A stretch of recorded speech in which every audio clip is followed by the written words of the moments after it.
Day 13 of 365 Bible Stories. Abram was one of God's chosen people. He lived in a city called Haran. One day, God spoke to Abram and said, "Leave your home and the land of your family and go to the land that I will show you." Abram trusted God with his whole heart. He packed everything he owned and loaded it onto his camels. He left his home with his wife, Sarai, his nephew, Lot, and all their servants. Together, they traveled through dry desert hills, not knowing where they were going, but trusting that God would lead them. When Abram and his family reached the land of Canaan, God said to him, "This land is yours. It will belong to your family forever.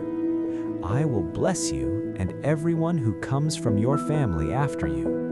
Through your life, all the people of the earth will be blessed." Abram was filled with gratitude. He built an altar in the desert and worshiped God there. Then Abram and his group continued their journey. At last, they found a place they liked. They pitched their tents and settled in the land God had promised.